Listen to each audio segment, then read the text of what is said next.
नाग पंचमी की यह कथा जो भी सुनता है उसकी मनोकामनाएं अवश्य ही पूर्ण होती हैं। नाग देवता की कृपा से उसे धन संपत्ति की प्राप्ति होती है। दोस्तों, श्रावण मास के शुक्ल पक्ष की पंचमी को नाग पंचमी का त्योहार मनाया जाता है। हिंदू धर्म में नागों को देवता के समान पूजनीय माना जाता है। भगवान विष्णु शेषनाग की सैया पर विराजमान है, तो वही नागराज वासुकी भगवान शिव के गले में शोभा पाते हैं। पुराणों में ऐसे अनेक नागों का वर्णन मिलता है जो बहुत ही महान और श्रेष्ठ है। नागों की उत्पत्ति ऋषि कश्यप और देवी कद्रू से हुई है।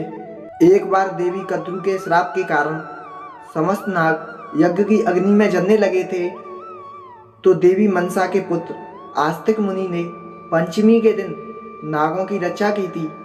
इसी कारण से नाग पंचमी नागों को अत्यंत प्रिय है। नाग पंचमी को नागों को दूध चढ़ाया जाता है ताकि उन्हें शांति प्राप्त हो सके। जो भी इस दिन नागों को दूध पिलाता है और उसकी पूजा करता है, उन्हें नाग देवता आशीर्वाद देते हैं और उन्हें सर्प भय से मुक्ति मिलती है। आज की इस प्रस्तुति में हम आपको नाग पंचमी की कथा सुनाने जा रहे हैं।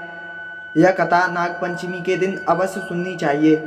इस कथा का महत्व बहुत ही अधिक है। इसे सुनने से एकमात्र कष्ट दूर हो जाते हैं। तो चलिए सुनते हैं नाग पंचमी की कथा। दोस्तों, एक समय की बात है, एक गांव में एक औरत दूध बेचा करती थी। उसकी एक ही कन्या थी जो बहुत ही संस्कारी और पवित्र थी। उसकी माता का रोज एक नियम था कि वह रोज दूध उगालकर उसे ठंडा करके अपने आंगन में रखती थी और घंटी बजाती थी, और आसपास जितने भी सर्प होते थे वे सभी दूध पीने आते थे। उस औरत ने अपनी बेटी से कहा, ये सर्प तुम्हारे भाई हैं, अगर मैं ना रहूं तो तुम इनका ख्याल रखना, उन्हें रोज दूध पिलाना। अगर तुम मुश्किल में पड़ जाओ तो अपने भाइयों को याद कर लेना, वे तुम्हारी सहायता करेंगे। फिर उसकी बेटी बड़ी हो जाती है और उसका विवाह एक धनी परिवार में गांव के एक मुखिया के बेटे के साथ हो जाता है। उस मुखिया के 7 पुत्र थे। उनमें से सबसे छोटे बेटे के साथ उस कन्या का विवाह हो जाता है। फिर कुछ समय बाद उसकी माता का देहांत हो जाता है और वह पूरी तरह से अकेली पड़ जाती है।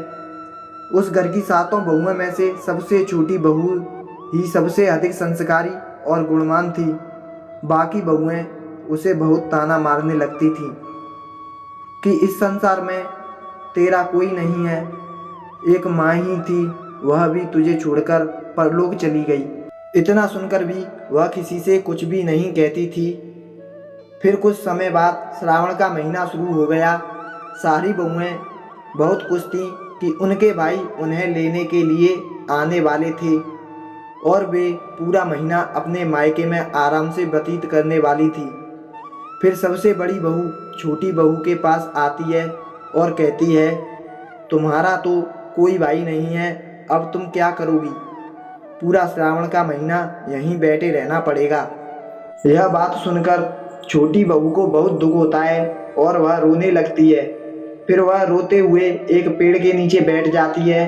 तभी उस पेड़ के अंदर से 5 फन वाले शेषनाग बाहर आ जाते हैं और कहते हैं, ये बहना, तुम्हारी माँ मुझे रोज दूध पिलाती थी, इसीलिए तुम मेरी बहन की तरह ही हो। तुम चिंता मत करो, तुम मेरे साथ नागलोक चलो। एक बहन अपने भाई के घर पर आए, ये उसका अधिकार होता है। फिर शेषनाग उसे नागलोक लेकर चले जाते हैं। नागलोक जाने के बाद उस कन्या को नागमाता का बहुत प्यार मिलता है। वहाँ पर शेषनाग के छोटे छोटे सर्प हुए थे जिनको नागमाता रोज ठंडा दूध पिलाया करती थीं। फिर एक दिन नागमाता उसे छोटे सर्पों को दूध पिलाने के लिए कहती हैं। छोटी बहू को पता नहीं था कि दूध अभी तक ठंडा नहीं हुआ है और वह गलती से सर्पों को दूध पिलाने के लिए बुला लेती हैं। जैसे ही सर्प दूध पीने लगते हैं तो उनका मुंह जलने लगता है और वे बहुत क्रोधित होकर छोटी बहू को डसने के लिए आते हैं। फिर नाग माता उन्हें रोक देती हैं और उन्हें समझाती हैं। फिर सर्प छोटी बहू को माफ कर देते हैं। श्रावण महीना समाप्त होने के बाद शेषनाग मनुष्य का रूप धारण करके छोटी बहू को उसके ससुराल छोड़ आते हैं और कहते हैं अगले श्रावण वे फिर आएंगे। इधर वह छोटे सर्प भी बड़े हो रहे थे और वे छोटी बहू से बदला लेना चाहते थे। उन्होंने सोचा अगले श्रावण वे छोटी बहू को लेने के लिए जाएंगे और उसे वहीं पर ढस लेंगे। फिर श्रावण माह शुरू हुआ। छोटी बहू को पता था कि उसके भाई आने वाले हैं, इसीलिए वह एक दिन पहले से ही तैयारी में लग जाती है। वह अपने भाइयों के लिए ठंडा दूध, मीठी रोटी, फल, दाल ये सब बनाकर रखती है ताकि उनका मुंह फिर से नहीं जले, और अपने घर के सामने उनके स्वागत के लिए सुंदर रंगोली बनाती है। फिर जैसे ही वे सर्प उसके घर आते हैं तो वह उन पर सुगंधित पुष्पों की वर्षा करती है और उन्हें कुमकुम का तिलक लगाती है। छोटी बहू के ऐसे स्वागत को देखकर सभी सर्प बहुत प्रसन्न हो जाते हैं और उन्हें विश्वास हो जाता है कि छोटी बहू ने जानबूझकर उन्हें गर्म दूध नहीं पिलाया था। फिर वे छोटी बहू से प्रसन्न होकर सुंदर रत्न और मोतियों का हार प्रदान करते हैं और कहते हैं तुम्हारी तरह जो भी नाग पंचमी के दिन सर्पों को ठंडा दूध अर्पण करेगा हम उसे कभी दंश नहीं करेंगे और वे सभी सर्प दोष से मुक्त हो जाएंगे। तभी से श्रावण माह के शुक्ल पक्ष की पंचमी को नाग पंचमी का त्यौहार मनाया जाता है। तो दोस्तों ये थी नाग पंचमी की कथा। यह कथा आपको कैसी लगी कमेंट में अवश्य बताएं।